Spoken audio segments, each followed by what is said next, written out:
મારા વાલા ભાઈઓ અને બહેનો, it is good to say the truth than to please. ક્યારેક કોઈને ખોટું બોલીને તેમને ખુશ રાખવું તેના કરતાં તેને સત્યથી વાકેફ રહેવું વધુ સારું છે. હાલની પરિસ્થિતિમાં સત્ય, નૈતિકતા અને શુદ્ધતાના માર્ગે જીવન જીવવું ખૂબ જ પડકારજનક છે. જે લોકો સત્ય માટે લડતા હોય છે તેમને કંઈક ને કંઈક રીતે રંજાડવામાં આવે છે. તેમને વિવિધ પ્રકારની મુશ્કેલીઓનો સામનો કરવો પડે છે. ઘણી વખત વ્યક્તિ સત્ય માટે ઊભા રહે છે તે લોકોને પસંદ નથી.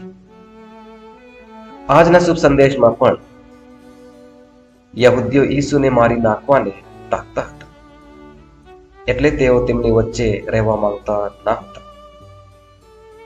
ઈસુ સત્યના પક્ષમાં હતા અને તેઓ હંમેશા સત્ય જ બોલ્યા હતા. તેમણે શાસ્ત્રીઓ અને ફરીસીઓના ખોટા કાર્યોને ઉઘાડા પાડ્યા હતા અને પોતાને ઈશ્વરના પુત્ર તરીકે ઓળખાવ્યા હતા.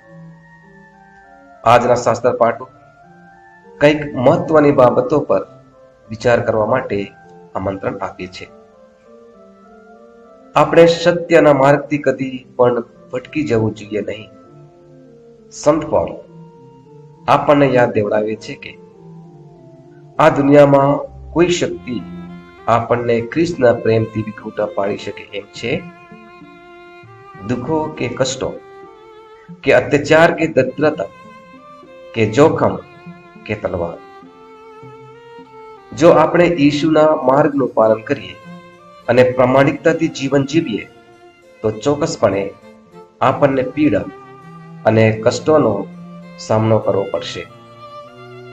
પરંતુ આ કષ્ટોથી હાર માનવાની નથી, કારણ કે આપણા પુરોહિતો એવા નથી કે જે આપણી દુર્બળતાઓ પ્રત્યે સહાનુભૂતિ ન રાખી શકે, બલકે એવા છે જેમને આપણા જેવી બધી જે પરિસ્થિતિઓનો અનુભવ થયો છે સિવાય એક પાપનો.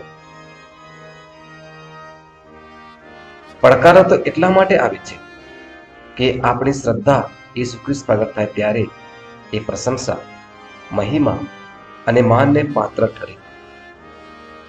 સોનાને પણ અગ્નિ પરીક્ષામાંથી પસાર થવું પડે છે. એ નશવંત સોના કરતા આપણી શ્રદ્ધા તો અનેક ગણી કિંમતી છે.